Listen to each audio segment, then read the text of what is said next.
I never thought I'd be the kind of person who had to lock doors emotionally, especially not against my own parents.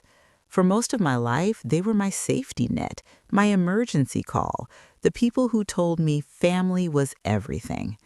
I believed that with the kind of faith you don't even realize is faith, because it feels like gravity. It's just there.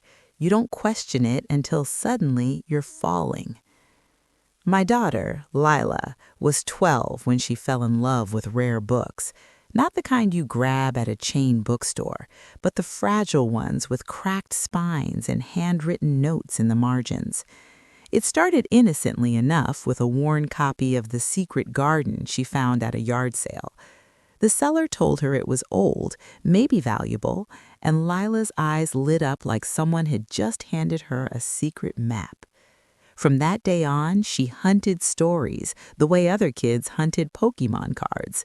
Estate sales, library discards, tiny shops tucked between laundromats and payday lenders. She saved her allowance, birthday money, and babysitting cash.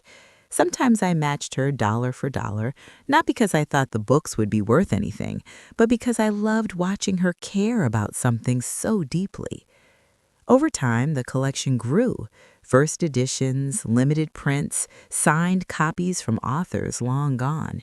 She learned how to handle them properly, washing her hands first, never dog-earing a page, whispering to them like they could hear her. Our small house didn't have much space, so we converted the hallway closet into a kind of miniature library. Shelves from floor to ceiling, climate-controlled with a Barham dehumidifier, each book cataloged in a notebook Lila guarded like a diary. My parents loved to brag about it. At least, that's what I thought at the time. They'd tell their friends how their granddaughter was sitting on a gold mine, how smart she was, how she got it from them. My mother would run her fingers along the spines and say things like, "Someday this will pay for college or a house or whatever she wants." My father would nod, his eyes lingering a little too long, but I didn't see it then. I didn't want to. When my husband and I separated, life shifted in ways I wasn't prepared for. Suddenly, I was a single mother with a job that barely covered rent, let alone emergencies. When my lease ended and my landlord decided to sell, my parents offered what sounded like a blessing. "Come stay with us for a few months," they said. "Get back on your feet. Family helps family." I hesitated, but they insisted, and Lila was excited. She loved her grandparents, and I wanted to believe in that safety net again. We moved into their house in early spring. It was bigger than ours, quieter, filled with the smell of lemon polish and old routines. We stored most of our things in their basement, including Lila's books. My mother promised the space was dry, secure, and safer than anywhere else. I asked twice. She smiled both times. I trusted her. Those months blurred together in exhaustion. I worked longer hours, came home late, and collapsed into bed. Lila adjusted better than I did, curling up in the living room with library copies while her collection rested downstairs. My parents watched her with a kind of pride that felt reassuring, or maybe it felt like that because I needed it to. The first sign that something was wrong came on a Sunday afternoon. Lila asked if she could bring a few of her books upstairs to reorganize them. She'd been accepted into a junior rare books club at the local library and wanted to update her catalog. I told her yes, and she ran down to the basement. A few minutes later, she came back up, her face pale in a way I'd never seen before. "Mom," she said quietly, "some of them are missing." I followed her down the stairs, my heart already thudding. The shelves looked thinner, gaps where books had been pressed together for years. At first, my brain reached for harmless explanations. Maybe they were moved, maybe humidity damage, maybe I'd forgotten how many there were. But Lila knew. She always knew. She started listing titles, her voice shaking. The signed Bradbury, the limited Austen, the small leather-bound poetry book with the pressed violet inside. Gone. I felt a cold spread through me, slow and deliberate. I went upstairs and asked my parents if they'd moved any of Lila's books. My mother didn't look up from her crossword. My father hesitated just long enough for the air to change. "We needed to talk," he said. They sat me down at the kitchen table like I was 12 again. My mother folded her hands and told me they'd done what was best for the family, that they'd been struggling financially, that opportunities like this didn't come often. I didn't understand at first. I remember asking, "What opportunities?"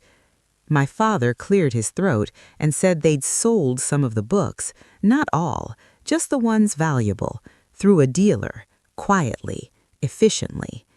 The room tilted. I asked how much. He said the number like it was nothing, like it was grocery money.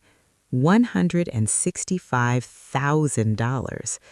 I laughed, a sharp, broken sound, because my mind refused to accept it. "That's impossible," I said. "Those weren't yours. Those were Lila's."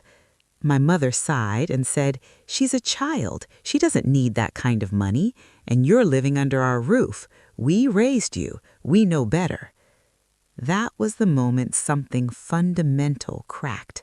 Not loudly, not dramatically, just a deep internal shift where trust used to live.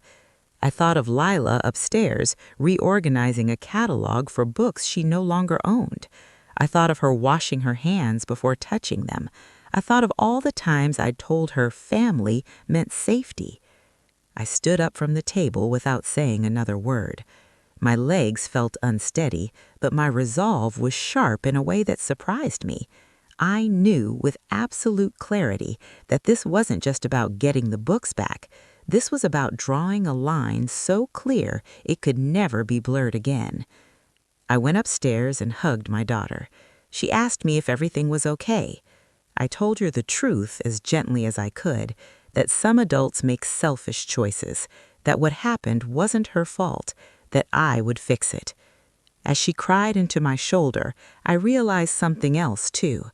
Fixing it was going to cost me more than I wanted to admit, but not fixing it would cost me her trust, and that was a price I refused to pay. That night, after she fell asleep, I packed a bag. I didn't know where we'd go yet. I just knew we wouldn't stay. I didn't sleep that night.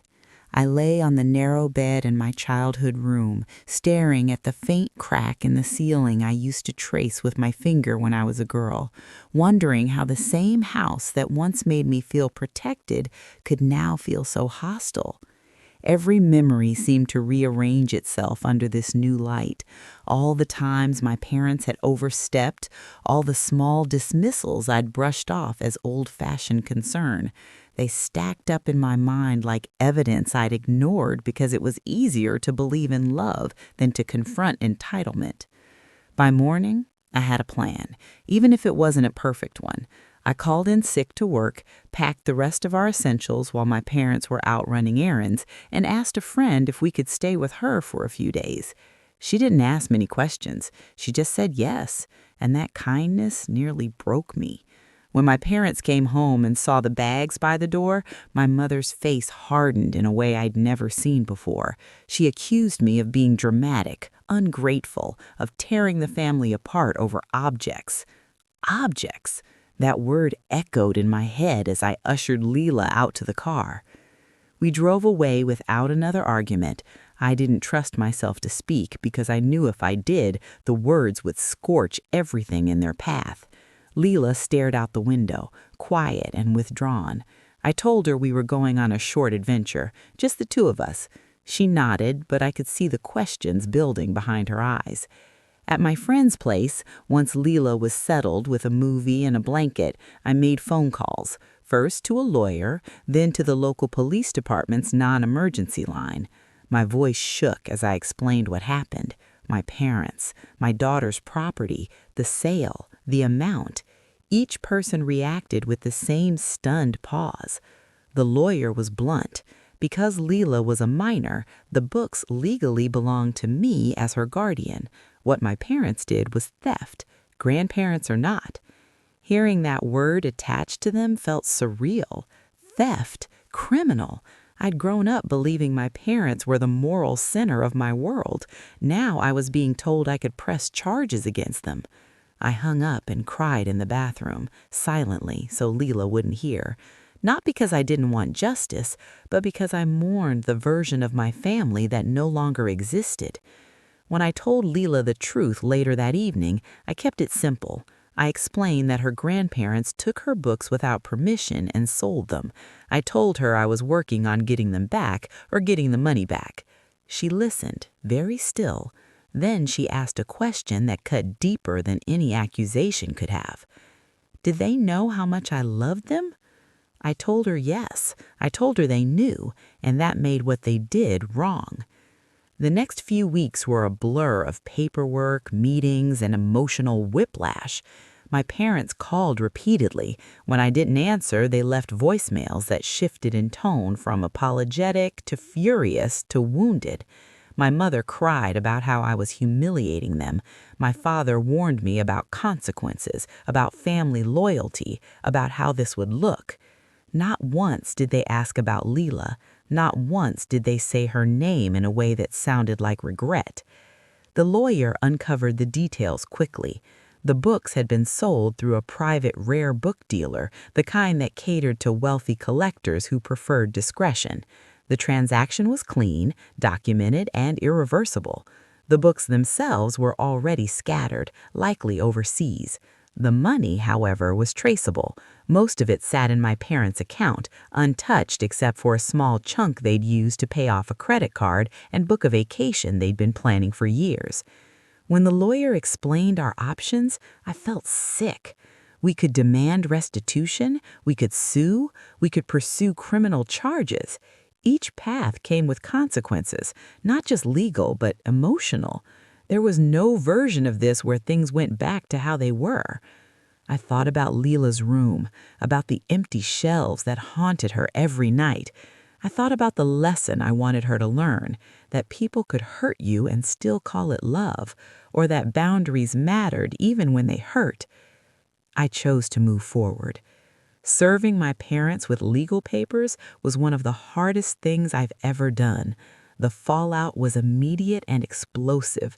Relatives called to tell me I was cruel, heartless, vindictive. Some said I should be grateful my parents had invested wisely. Others whispered that I must have manipulated the situation. I listened, said little, and focused on my daughter. Leela changed during that time. She grew quieter, more observant. She started volunteering at the library, helping reshelve books, repairing torn pages. One night, as I tucked her in, she told me she still loved stories, but she didn't know if she wanted to collect rare ones anymore. It hurt too much to think about losing them again. The case moved faster than I expected. Faced with the evidence and the possibility of criminal charges, my parents' lawyer pushed for a settlement, full restitution, the entire $165,000 plus legal fees. They wanted it done quietly. I agreed on one condition. The money would go into a trust for Leela, controlled by me, inaccessible to anyone else. They accepted. The day the funds transferred, I felt relief, but it was muted. Money couldn't replace the specific books Leela had chosen with such care. It couldn't erase the betrayal. Still, it was something. It was accountability. My parents didn't attend the mediation meeting in person. They sent their lawyer. That absence spoke louder than any apology could have. After it was over, my phone buzzed with a single text from my mother. "I hope you're happy now." I didn't respond. With the settlement, I found a small apartment close to Leela's school. We moved in quietly, rebuilding routines piece by piece. I let Leela decide what to do with the money someday when she was older. For now, she asked if we could buy a few books, not rare ones, just ones she loved. So we did. We started small. Paperback novels, library sales, stories meant to be read, not locked away. Over time, her smile returned, softer but steadier. She learned that love for something didn't mean possession, and I learned that protecting her sometimes meant standing alone. I haven't spoken to my parents since the settlement. Some family members still don't talk to me. Holidays are quieter, simpler, harder in some ways, but honest. When I look at my daughter now, curled up with a book she chose because it spoke to her, not because it was valuable, I know I made the right choice. Betrayal doesn't always come from strangers. Sometimes it comes wrapped in familiarity, asking you to stay silent for the sake of peace. I chose noise. I chose my child. And even on the days it hurts, I'd make that choice again. The first few weeks in the new apartment felt like living inside an echo. Every sound carried too far. Every quiet moment stretched itself thin. I hadn't realized how much noise my parents' house made until it was gone. The constant hum of their television, the creak of their floors, my mother's habit of talking to herself while she cooked. Now there was just the refrigerator cycling on and off, the occasional car passing outside, and the soft rustle of pages when Leela read. Silence can be peaceful, but it can also be accusatory, like it's asking you questions you're not ready to answer. Leela started sleeping with her bedroom door open again. She said it was because the apartment felt stuffy, but I knew better. Some nights I'd wake up and find her standing in the hallway, staring at the small bookcase we'd set up in the living room, not touching it, just looking, as if she were checking whether the books were still there. I never scolded her for it. I understood the impulse too well. I, on the other hand, started having dreams about my parents, not the angry versions from our last conversations, but the ones from my childhood. My mother brushing my hair before school, my father teaching me how to ride a bike, running behind me with his hands just barely off the seat. I'd wake up disoriented, my chest tight, grief mixing with anger in a way that made it hard to breathe. Cutting someone off doesn't erase love, it just forces it to exist without a place to land. One afternoon, about a month after we moved, Leela came home from school unusually animated. She told me her English teacher had noticed how carefully she handled books and asked if she wanted to help manage the classroom library. The pride in her voice made my throat ache. This was who she was. Thoughtful, responsible, gentle with things that mattered. The idea that my parents had looked at that part of her and seen only dollar signs still made my stomach turn. That night, while she did homework at the kitchen table, I finally opened the last box I'd been avoiding. Inside were family photos, letters, and keepsakes from my parents' house that I'd shoved in hastily when we left. I told myself I was looking for documents, but really I was testing myself, seeing if the memories still hurt. They did.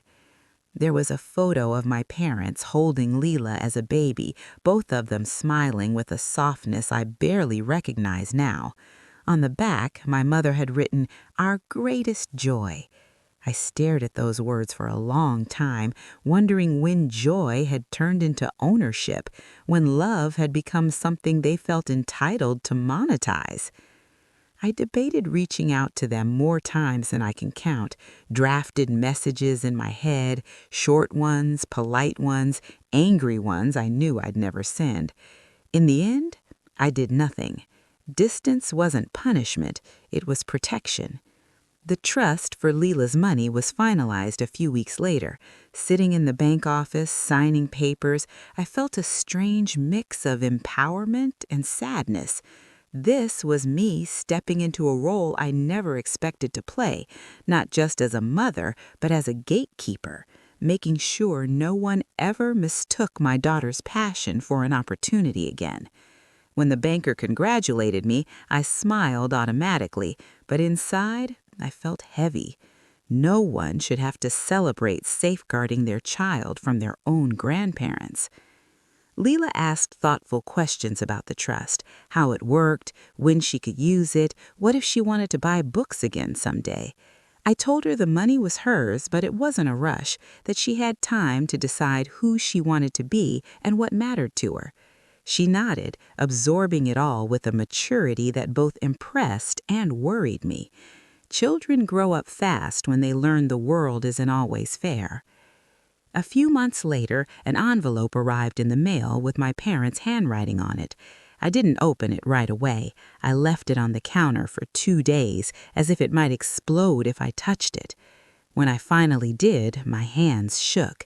Inside was a letter, 3 pages long. My mother wrote about regret, about not realizing the depth of the harm they'd caused. She said they thought they were helping, that they'd convinced themselves the books were an investment meant to be managed by adults. She apologized, but the apology was tangled in justifications, in explanations that felt more like self-defense than remorse. My father's words were shorter, stiffer. He said he never meant to hurt Leela, that he hoped one day we could put this behind us. That phrase caught in my chest, as if betrayal were something you simply stepped over like a puddle on the sidewalk. I didn't respond.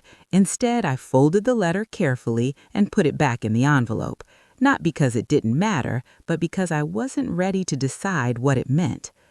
Life settled into a new rhythm. I picked up extra shifts at work. Leela joined a creative writing club. We started a tradition of Friday night library visits where we'd each pick out one book and read side by side when we got home.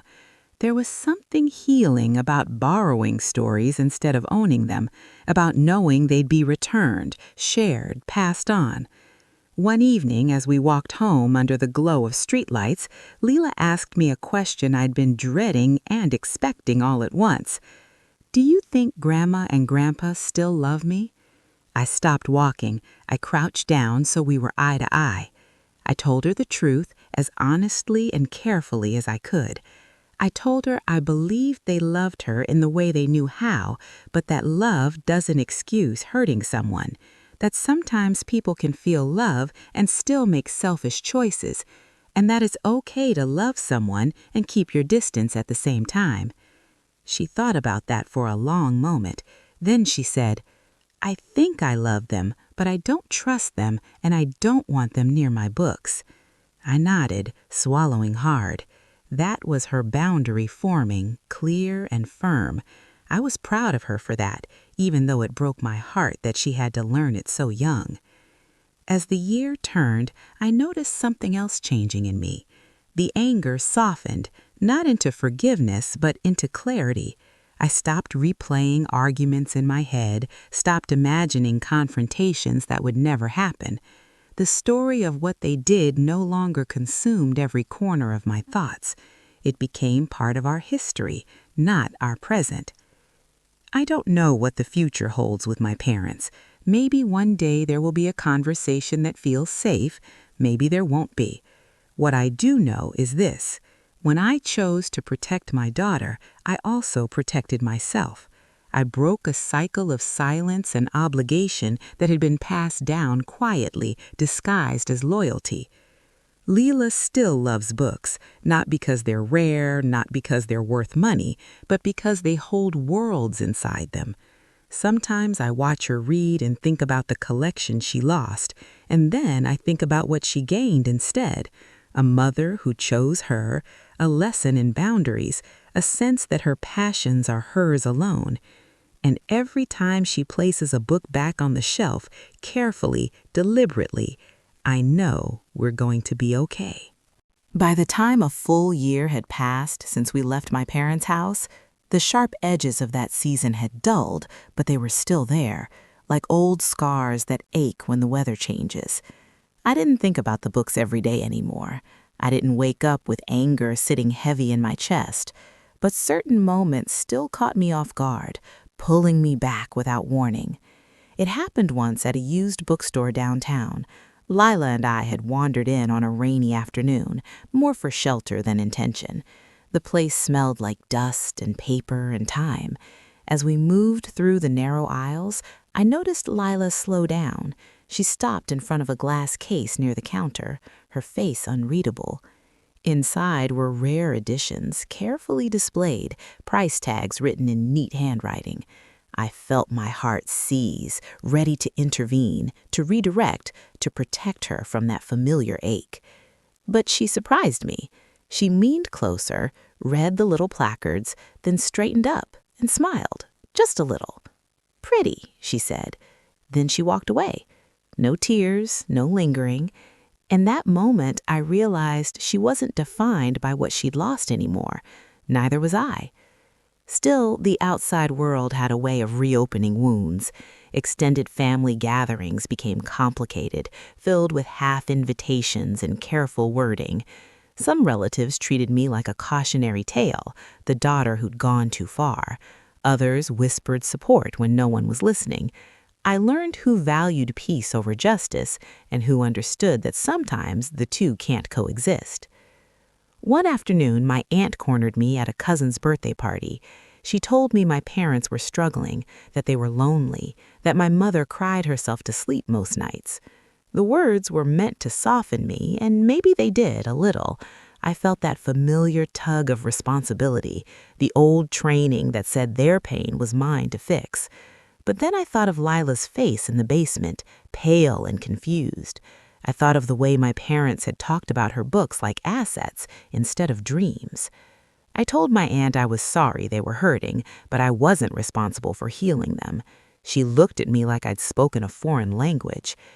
That was when I understood something important. Boundaries don't just protect you from harm, they reveal how comfortable people are with respecting you, and not everyone passes that test. Lila continued to grow into herself. She wrote short stories now, filling notebooks with careful handwriting.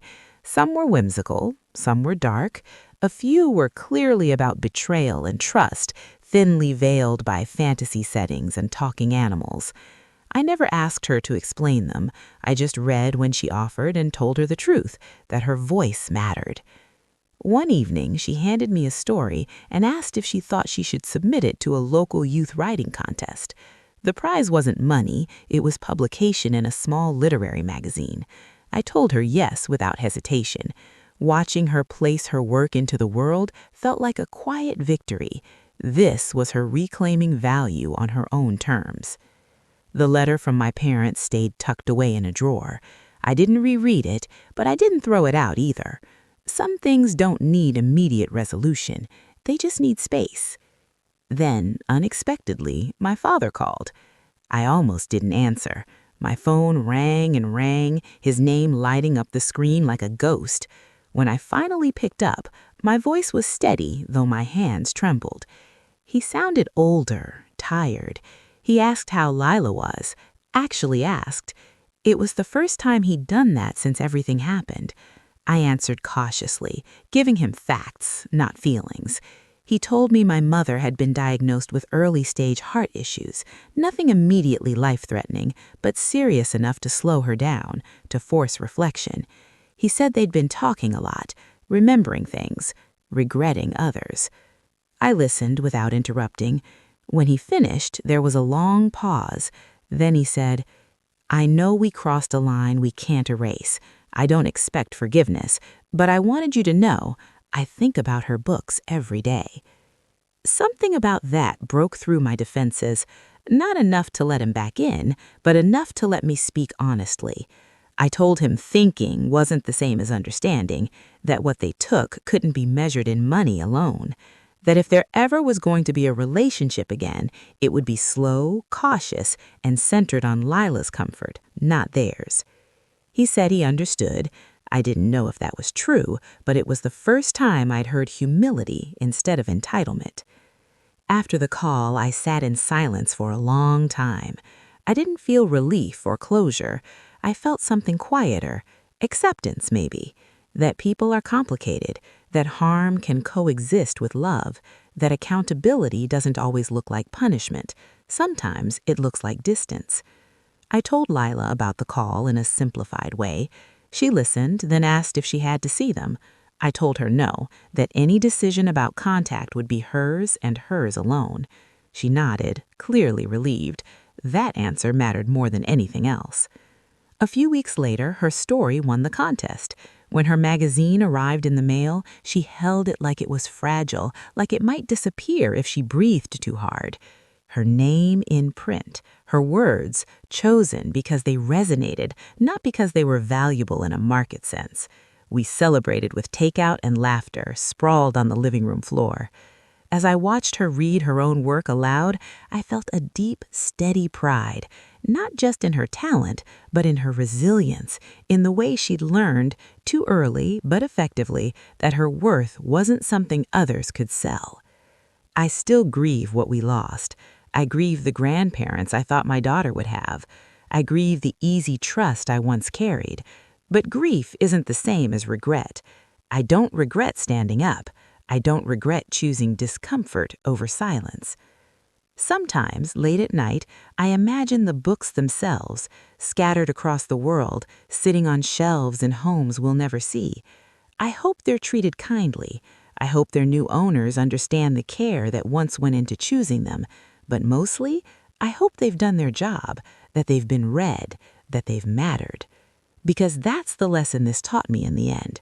What matters most isn't what you can protect forever, it's what you stand for when protection fails. And every day I wake up knowing I stood up for my child. Time has a way of rearranging pain. It doesn't erase it, but it changes where it lives inside you. By the time Leela turned 14, the story of the stolen books no longer sat at the center of our days. It had moved to the edges, surfacing only when something brushed against it, like a word, a smell, a memory. I learned that healing doesn't announce itself. It sneaks in quietly, in ordinary moments you don't recognize as milestones until much later. Leela's birthday that year was small by design, just the two of us, a homemade cake, and a long walk through the park near our apartment. I asked her what she wanted most, expecting something simple. She surprised me by saying she wanted a notebook. Not a fancy one, just a sturdy notebook with thick pages. For writing, she said, for ideas she didn't want to lose. As I wrapped it that night, I realized how far she'd come. Once, her sense of safety had lived in objects she could touch and catalog. Now it lived in herself, in her voice, in the knowledge that what she created couldn't be taken unless she allowed it to be. We didn't hear from my parents much after that phone call. Occasional updates filtered through relatives. My mother's health stabilized. My father retired earlier than planned.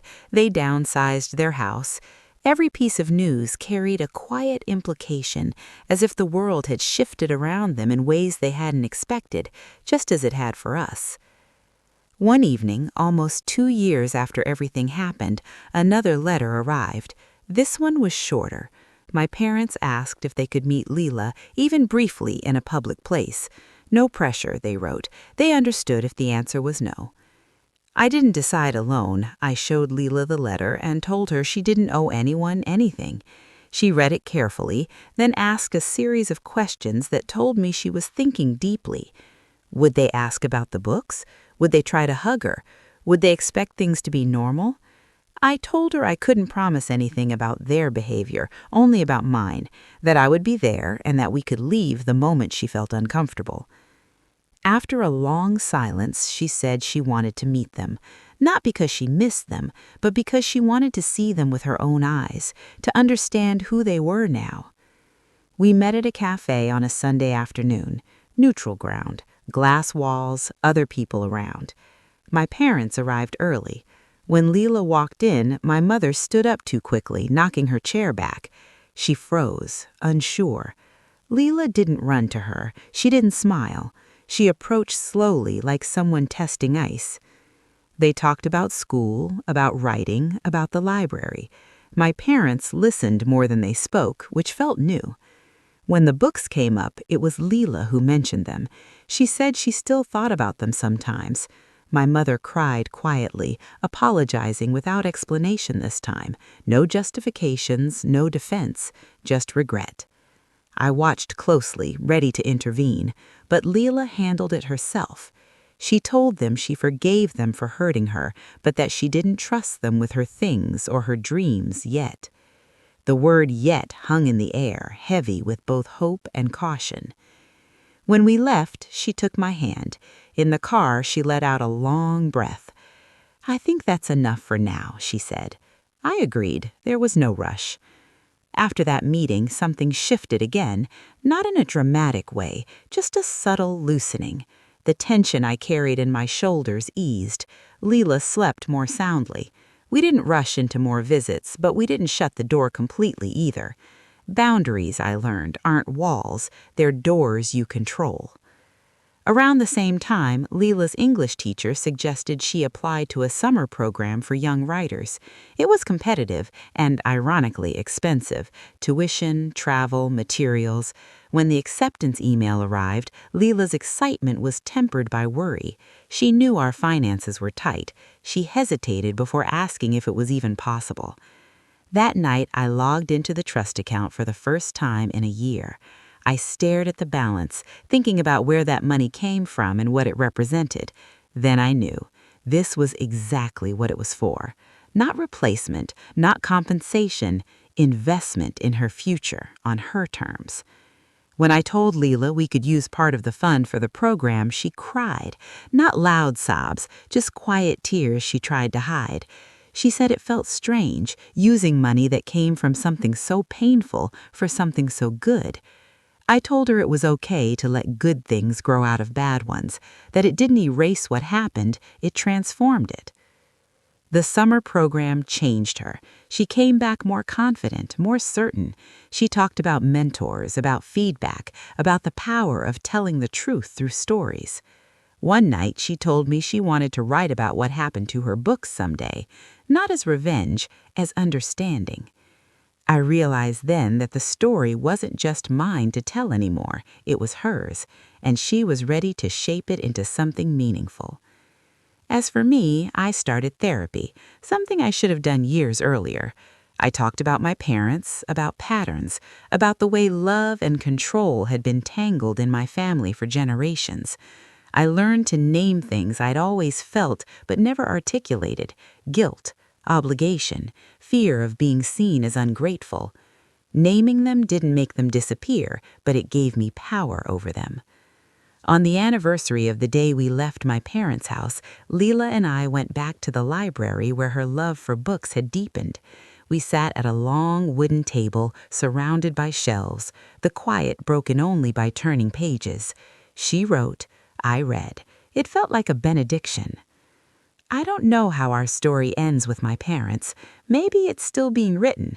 What I do know is how it continues with my daughter, with honesty, with choice, with a clear understanding that love doesn't mean access. Some losses shape you, others free you. Ours did both. There was a season after the writing program ended when life felt almost normal. That word still makes me cautious, like it might slip away if I say it too loudly, but it's the closest thing I have. Lila settled back into school with a confidence that surprised her teachers. She raised her hand more. She questioned things. She didn't shrink when adults spoke over her. Watching that unfold felt like witnessing the long-term aftershock of a single choice I'd made years earlier, to stand my ground when it would have been easier to cave. Our relationship with my parents existed in a careful, controlled space.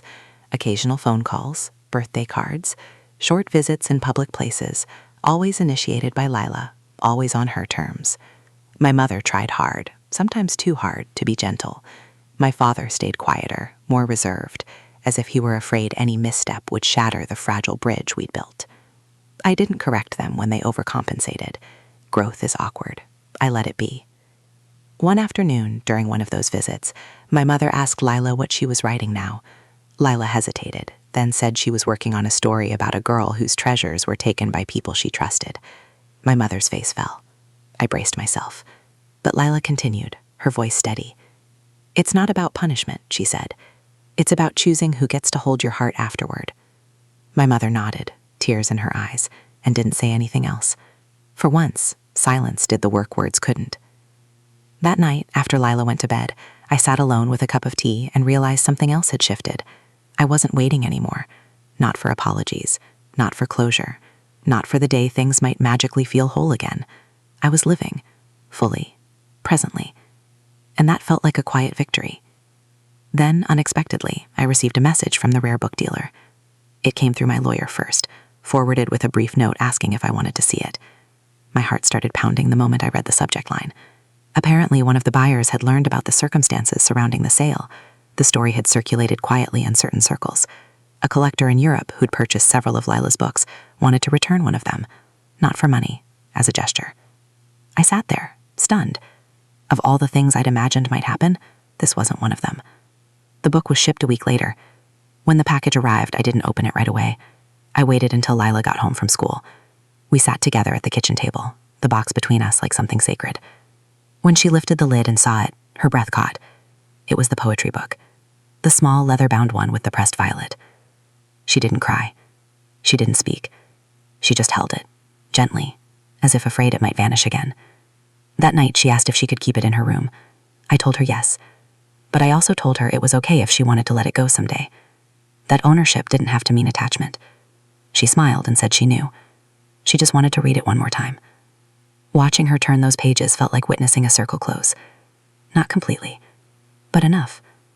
We didn't tell my parents about the book right away. When we eventually did, my mother cried again, but this time the tears felt different. Less about loss, more about humility. She told Lila she was glad at least one thing found its way home. Lila thanked her politely and changed the subject. That too was a boundary. As Lila grew older, the conversations between us deepened. We talked openly about money, about power, about consent, about how adults don't automatically deserve access to children's lives just because they share DNA. These weren't easy conversations, but they were honest. I wish someone had had them with me when I was young. One night, while we were washing dishes together, Lila asked me if I ever regretted not giving my parents another chance sooner. I thought about it carefully before answering. I told her regret implies you'd do something differently if you could go back. And I wouldn't. I did what I could with what I knew, and I chose safety over comfort. That choice didn't make me heartless. It made me a parent. She nodded, absorbing it, then said something that stopped me cold. I hope if I ever have kids, I'll be brave like you. I turned away so she wouldn't see the tears in my eyes. The older she got, the more I understood that the real inheritance I'd given her wasn't the trust fund or the recovered book. It was permission. Permission to say no. Permission to walk away. Permission to value herself even when others tried to reduce her worth to something transactional. I started mentoring other parents through a support group, people dealing with family betrayal of different kinds, financial abuse, emotional manipulation, boundaries crossed in the name of love. I never told them what to do. I just shared my story and listened. Again and again, I saw the same relief cross their faces, the relief of realizing they weren't alone, and that choosing their children didn't make them villains. Years later, when Lila was preparing college applications, she wrote her personal essay about the book collection. Not the theft itself, but what it taught her about agency, about voice, about how stories aren't just things you read. They're things you live, revise, and sometimes reclaim. When she asked me to read it, I did so slowly, carefully. By the end, I was crying openly, not from sadness, from pride. I don't know if my parents ever fully understood the magnitude of what they took. I don't know if they ever will. But I know this. Their choice forced me to make one of my own. And in making it, I changed the trajectory of my daughter's life and mine. Some people think family loyalty means enduring anything. I learned it means protecting what matters most, even when the threat comes from within. And every time I see Lila write, I know the story didn't end when the books were sold. It began when I chose not to stay silent. There's a moment somewhere between surviving something and truly living past it when you realize the story no longer owns you. You own it. I didn't notice when that moment arrived for me. It didn't come with clarity or triumph. It came quietly, on an ordinary Tuesday, while I was folding laundry and listening to Leela talk about a book she was reading for pleasure. Not school, not obligation, just joy. She talked the way people do when they feel safe with their interests again, animated, curious, unafraid of being dismissed or taken advantage of. And I realized I wasn't bracing myself anymore. I wasn't waiting for the next shoe to drop. I wasn't scanning her expressions for signs of old hurt resurfacing. We were just here. That's when I knew we'd crossed into a different chapter.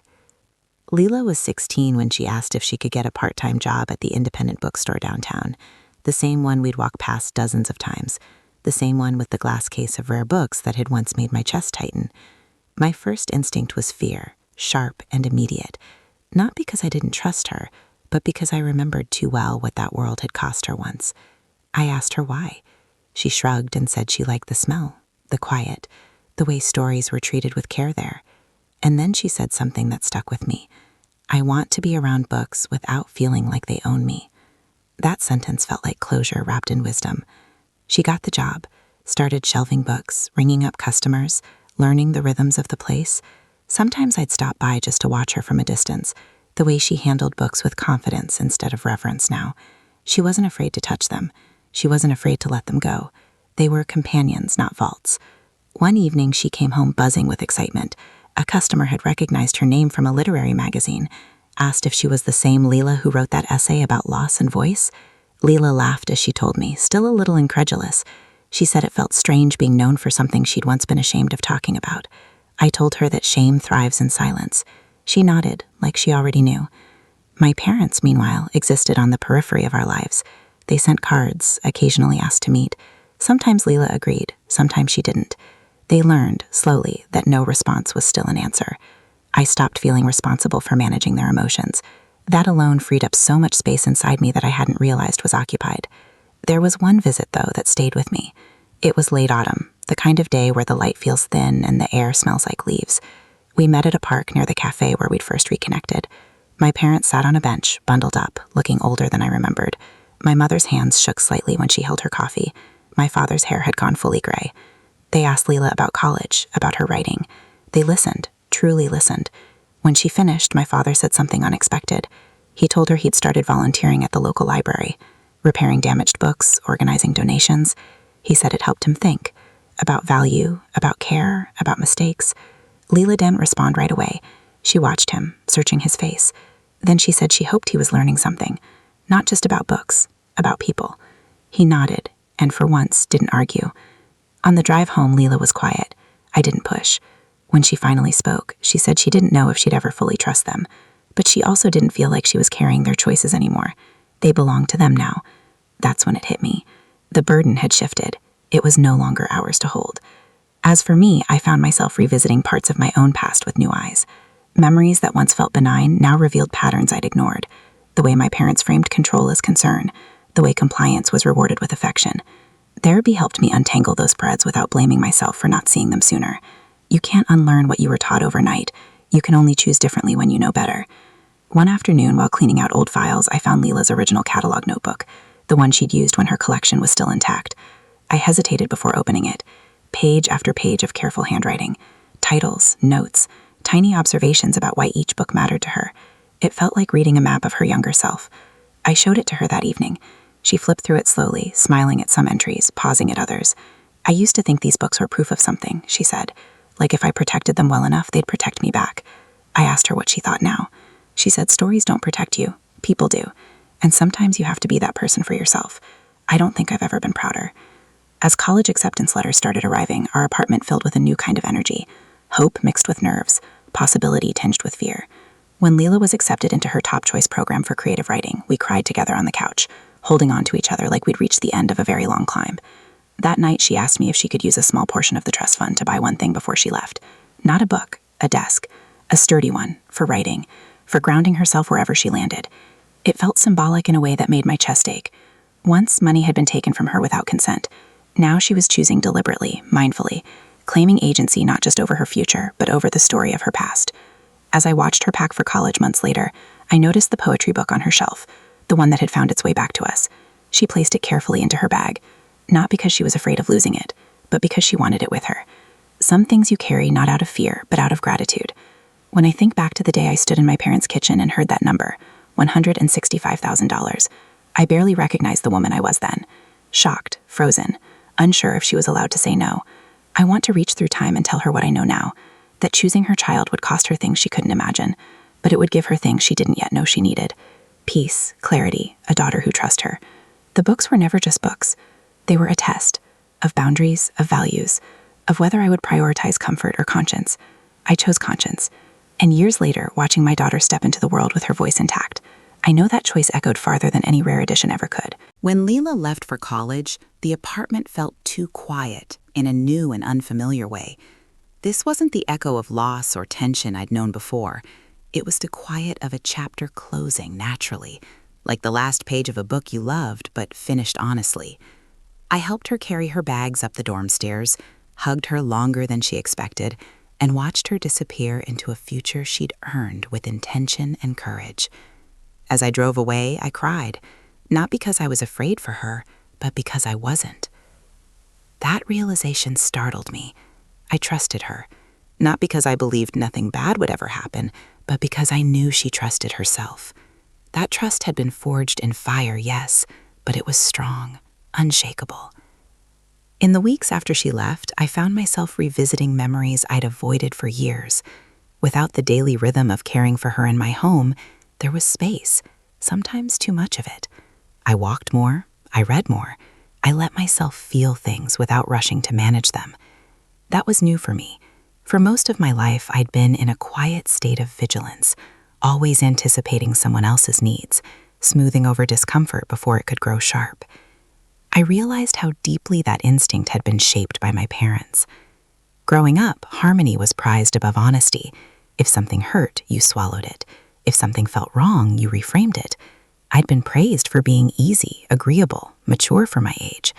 It took me decades to understand what that maturity really meant. It meant I learned early that love could be withdrawn if I made myself inconvenient. That's why the book theft cut so deeply. It wasn't just a betrayal of my daughter.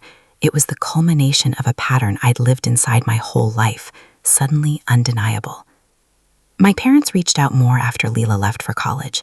I think they sensed the shift too, that I was no longer tethered in the same way, that their access to me wasn't guaranteed through her.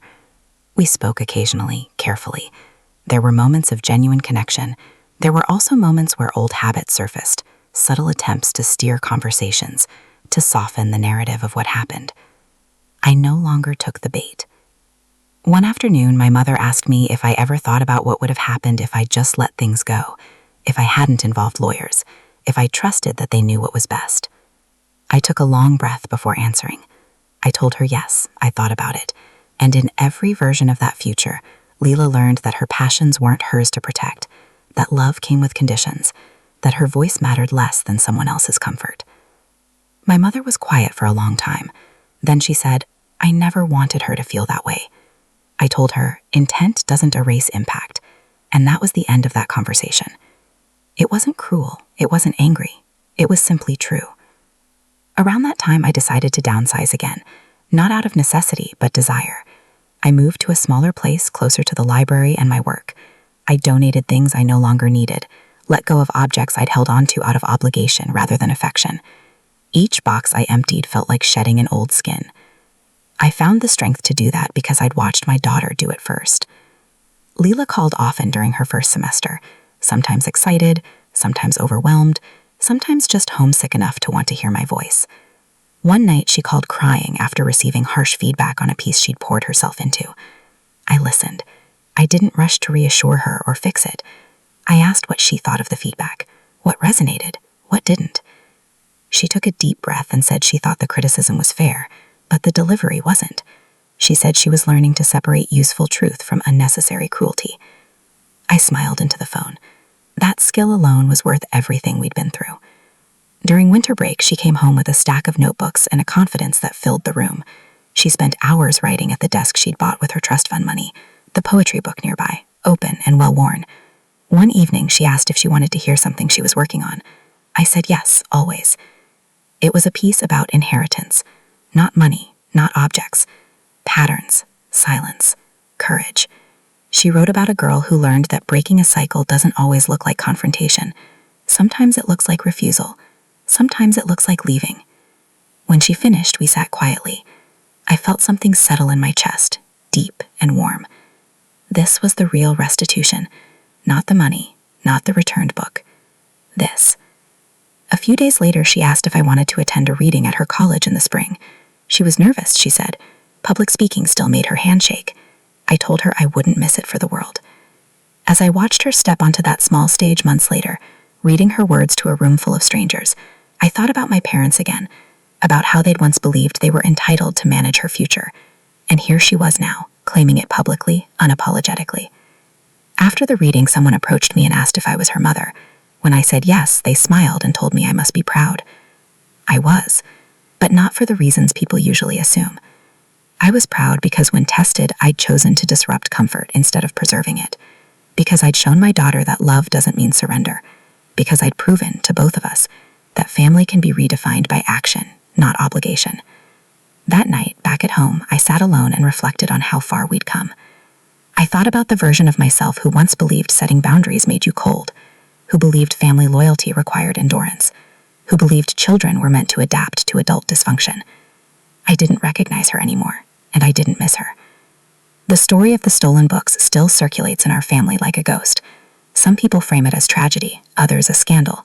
I see it as a turning point, the moment the narrative cracked open and something better grew in its place.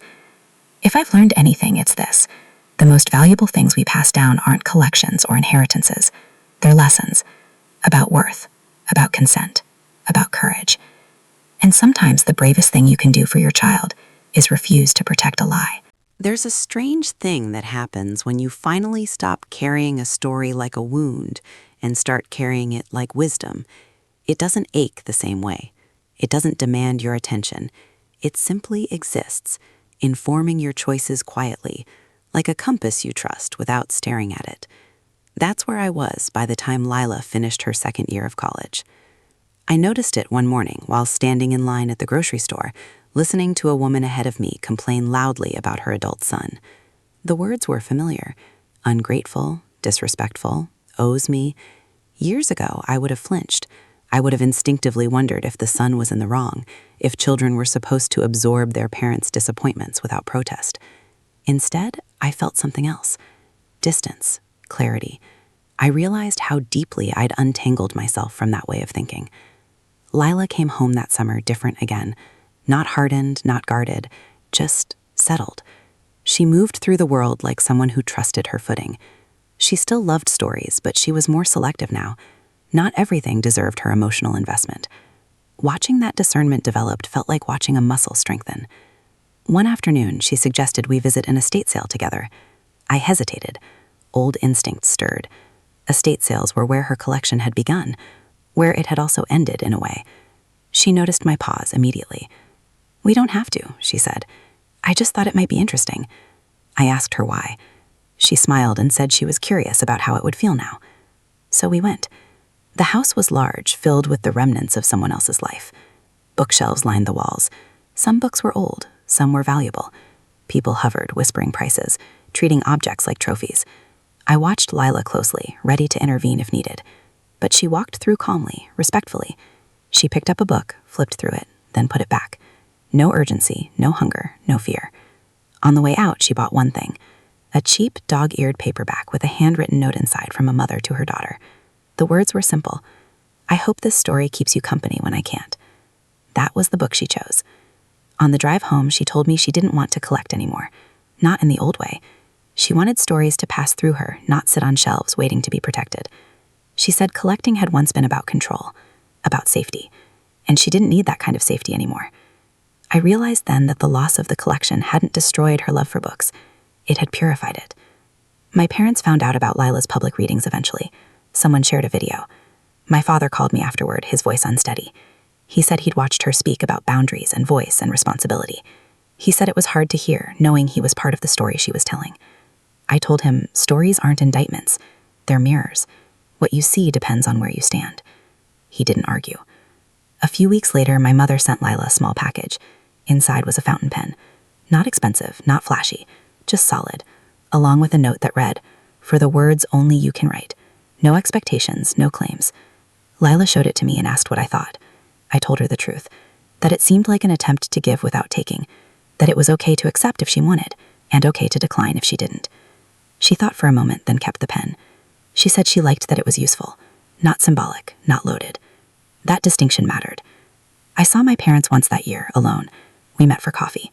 They looked smaller somehow, not physically, spiritually, like people who'd finally run out of justifications and were left only with themselves. My mother told me she was in therapy, that she'd started examining how her own parents had treated her, how fear of scarcity had shaped her decisions. She didn't ask for forgiveness. She didn't explain away the past. She just said she was trying to understand it. That was new, and I acknowledged it without promising anything in return. Growth doesn't entitle anyone to reconciliation. It just makes it possible. As for me, I felt lighter than I ever had. Not because everything was perfect, but because I no longer felt split between who I was and who I'd been taught to be. The choice I made years ago had aligned me with myself in a way I hadn't known was possible. Lila once asked me if I thought the story of the stolen books would follow her forever. I told her, stories only follow you if you don't finish telling them, and she was doing a damn good job finishing hers. She started mentoring younger writers, kids who were tentative and unsure, kids who'd been told their voices were too much or not enough. I watched her sit across from them with patience and empathy, encouraging without directing, guiding without controlling. She was becoming the adult she'd needed when she was younger, and I was becoming someone I needed too. On the anniversary of the settlement, I took a walk alone. No ceremony, no reflection ritual, just movement. As I walked, I thought about how easily that money could have disappeared into silence if I chose peace over truth. How easily my daughter might have learned that her passions were expendable if it kept adults comfortable.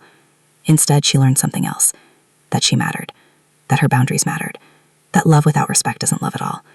I don't tell this story to vilify my parents. I tell it because it's real, because it happens more often than people admit, because sometimes harm wears the face of family and calls itself help, and because somewhere someone listening might be standing at their own kitchen table, hearing a justification that feels wrong in their bones, wondering if they're allowed to say no. You are. If there's a moral here, it isn't about money or books or even betrayal. It's about courage. Quiet, sustained courage. The kind that doesn't look heroic in the moment, but echoes through years. The kind that lets a child grow into herself without fear. The kind that lets a parent finally grow too. By the time Lila entered her final year of college, I could feel the story loosening its grip even more. Not disappearing, not fading, just settling into a place where it no longer needed constant attention. It was like a healed bone that still ached sometimes, but didn't limit movement anymore. I'd learned to recognize that feeling as progress. Lila came home that fall with a quiet intensity about her. Not stress, not anxiety, focus. She told me she was working on her senior thesis, a long-form narrative project that would combine personal history with broader social themes. She didn't tell me at first what the subject was. She just said it mattered to her in a way that felt final. I didn't press. I trusted her process. Meanwhile, my own life had expanded in ways I hadn't expected. I'd taken on a leadership role at work, something I never would have pursued years earlier. I used to shrink from authority, afraid that asserting myself would make me unlikable. Now I understood the difference between control and confidence. When I spoke, people listened. When I set boundaries, they respected them, or they revealed themselves. Either way, I was no longer confused. I thought often about how much of that growth traced back to one moment in my parents' kitchen, one decision that had demanded I choose between the version of myself shaped by fear and the one shaped by responsibility. I'd chosen responsibility, and it had changed everything. That winter, my parents invited me to their house for the first time since everything happened. Just me, no Lila. No pressure, they said. I debated for days before agreeing, not because I was afraid, but because I wanted to be intentional. I didn't owe them my presence, but I was curious about who they were now. The house felt different, smaller, quieter. Some furniture was gone. The walls were bare where family photos used to hang. My mother told me she'd taken them down because looking at them made her realize how much time she'd spent curating appearances instead of relationships. I didn't comment. I just listened. We sat at the kitchen table again, the same one where everything had broken open years ago. This time, no one raised their voice, no one justified, no one minimized. My father told me he regretted many things, but the worst was assuming his authority mattered more than his granddaughter's autonomy. He said losing access to her had been the consequence that finally taught him that love doesn't come with leverage. I thanked him for saying that, not because it erased the past, but because it acknowledged it without conditions. When I left, I felt steady.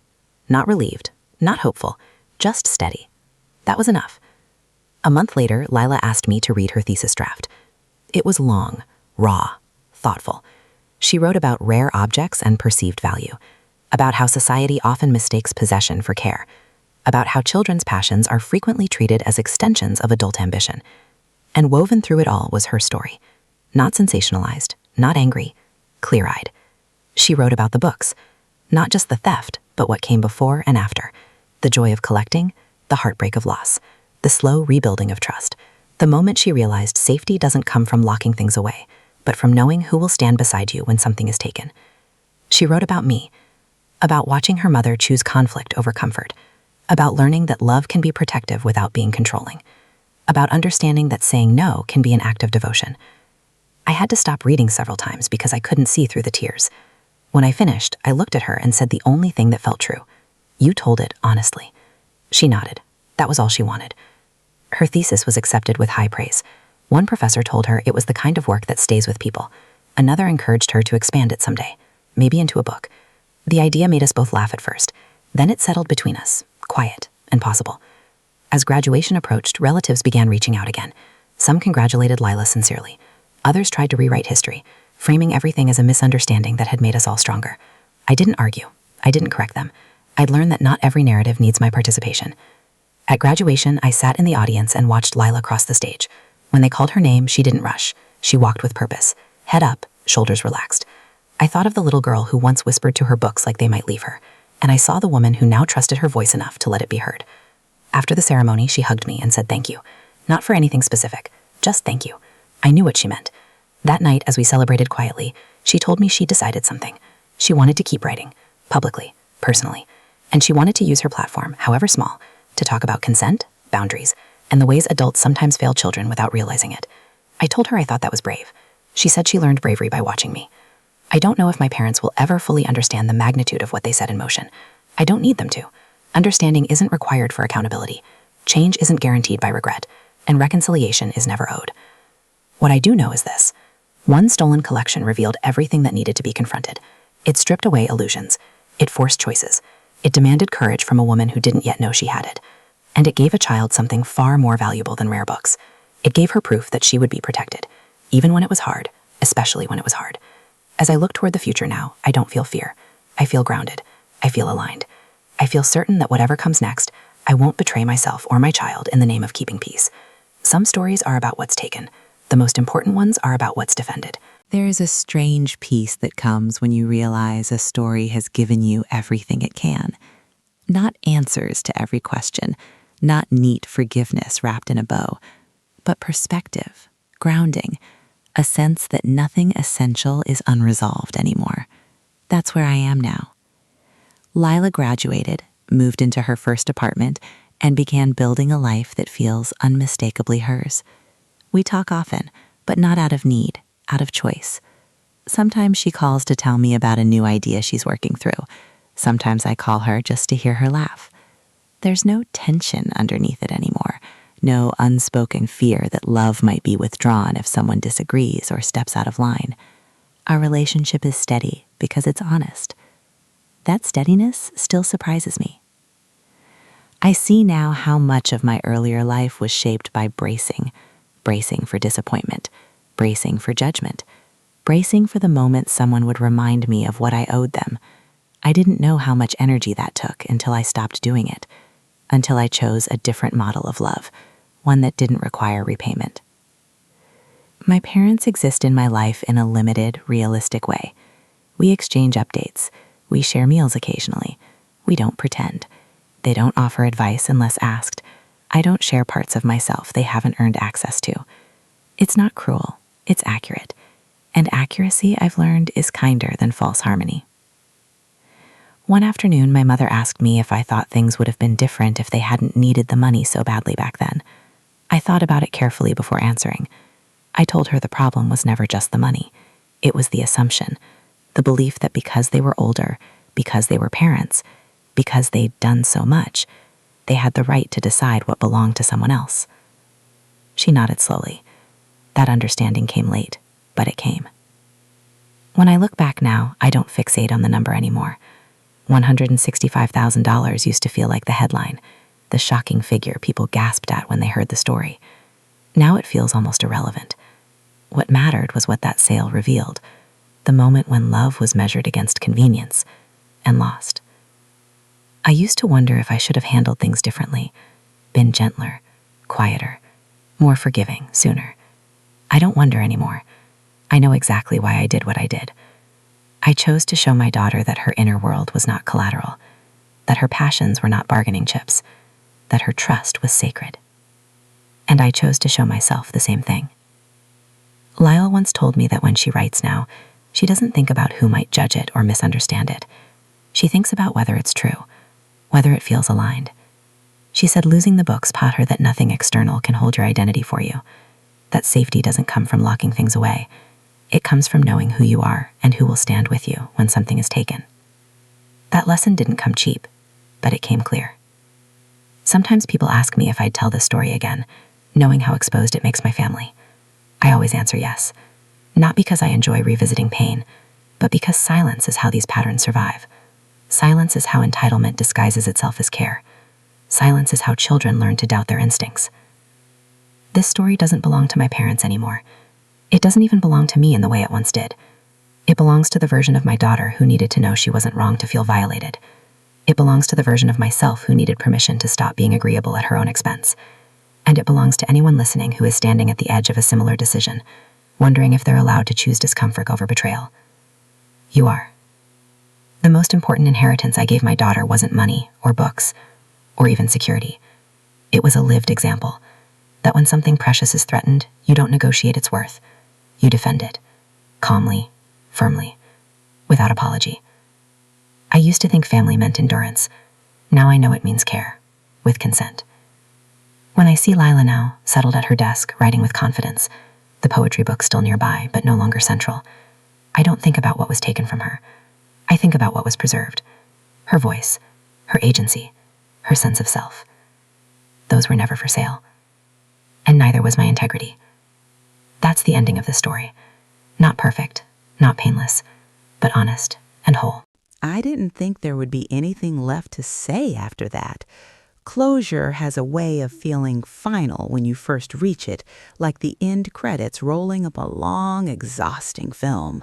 But life doesn't stop just because a lesson has been learned. It keeps moving, quietly testing whether what you gained was real or just something you said to yourself to survive.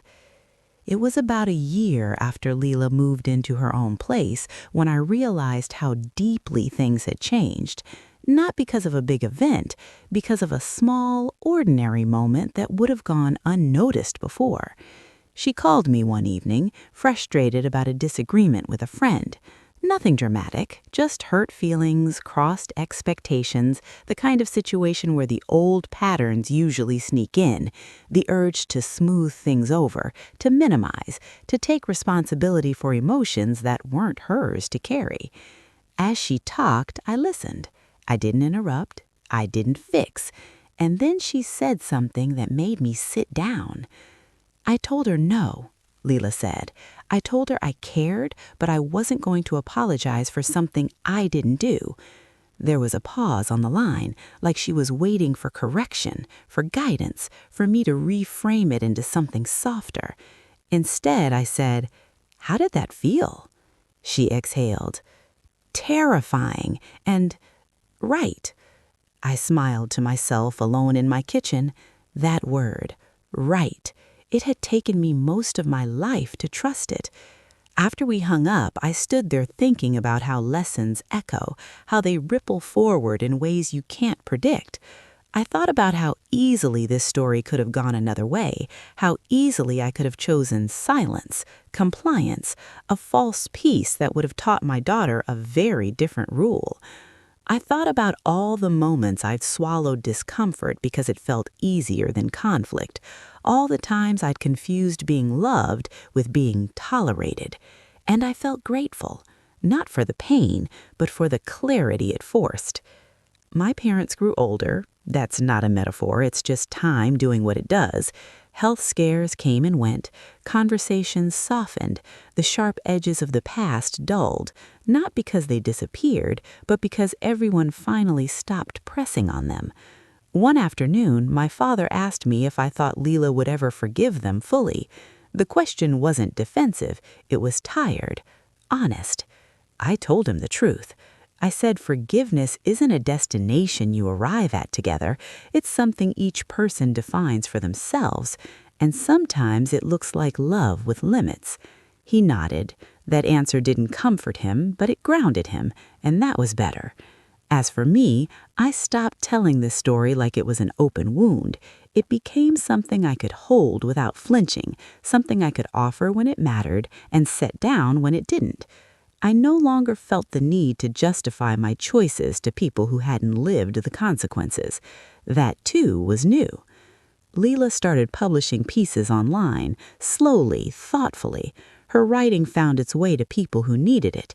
Messages came in from readers who recognized themselves in her words, who thanked her for naming experiences they'd never had language for.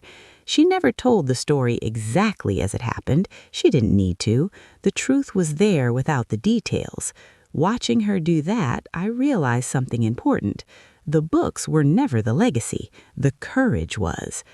One evening, while we were cooking together in her apartment, I asked her if I ever regretted how far things went, the distance, the consequences, the years that didn't look like the family pictures we'd imagined. I didn't answer right away. I stirred the pot, listened to it simmer, felt the weight of the questions settle. Then I said, I regret that it had to happen. I don't regret what I chose.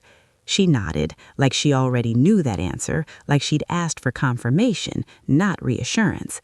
Later that night, walking to my car, I felt something I hadn't expected. Pride. Not the loud kind, the quiet kind that hums under your skin when you realize you didn't abandon yourself when it mattered. If there's a moral to this story, it isn't about money or rare collections or dramatic confrontations.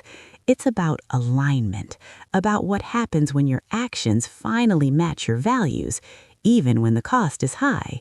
Because here's the truth I wish I'd known earlier. Betrayal doesn't always come from malice. Sometimes it comes from entitlement dressed up as love. And the bravest thing you can do is call it what it is, even when your voice shakes. I didn't save the books, but I saved something far more important. I saved my daughter's sense of safety in herself, and in doing so, I saved my own. That's not the kind of ending you celebrate loudly. It's the kind you live quietly every day in the choices you make when no one is watching. And that's enough. I used to think endings arrived with certainty. A conversation, a decision, a line crossed and never returned to. But real endings are quieter than that. They don't announce themselves. They settle into your life slowly, like dust after a long road trip, until one day you realize the air feels clear again. That's how this story truly ended for me. Not with justice delivered perfectly, not with apologies that healed everything, but with a life that finally felt honest. Years passed, not in a dramatic blur, but in ordinary stretches of time filled with groceries, deadlines, birthdays, and late-night phone calls.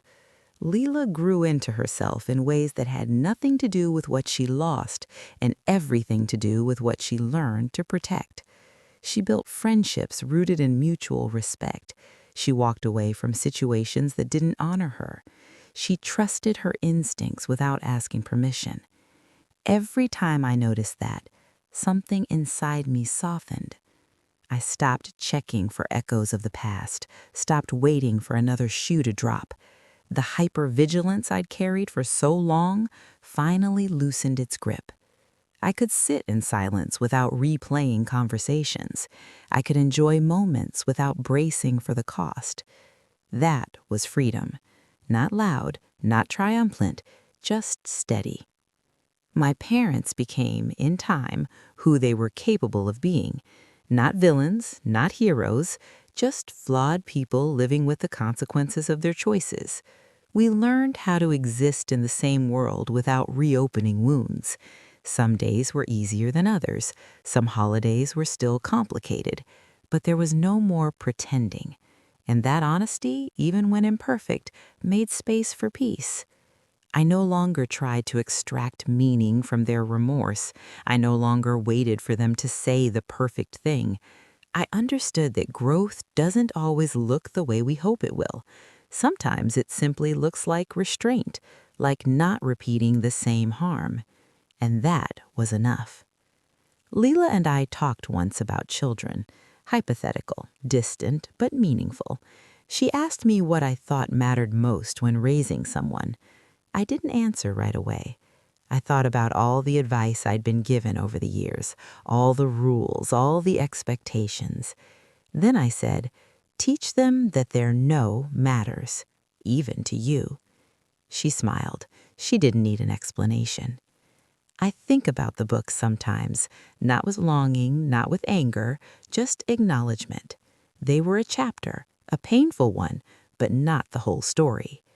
Objects can be replaced or mourned or remembered. What can't be replaced is the lesson that came from their absence. I learned that boundaries are not punishments, they are invitations to healthier relationships. And when someone refuses that invitation, it tells you everything you need to know. I learned that being a good daughter and being a good mother are not always compatible roles, and that choosing the latter when it counts may cost you the comfort of the former. Most of all, I learned that love without respect is not love at all. It's possession, and possession will always demand a price. If you're listening to this and recognizing yourself somewhere in it, I want you to hear this clearly. You are not selfish for protecting what matters to you. You are not dramatic for naming harm. You are not cruel for choosing distance when closeness requires your silence. You don't owe anyone access to your child, your life, or your inner world just because they share your blood. I didn't lose my family that day. I found myself. And I gave my daughter something she will carry long after I'm gone, the certainty that she is allowed to take up space, that her passions are hers, that her trust is sacred, and that when someone crosses a line, she has the right to step back and say no. That is the real inheritance. So this is where I leave the story, not at the moment of betrayal, but at the place of quiet confidence that followed, at the life built on alignment instead of obligation, at the peace that comes from knowing you didn't abandon yourself when it mattered most. Some endings don't close a door. They open a way forward, and that's the ending I choose to live with.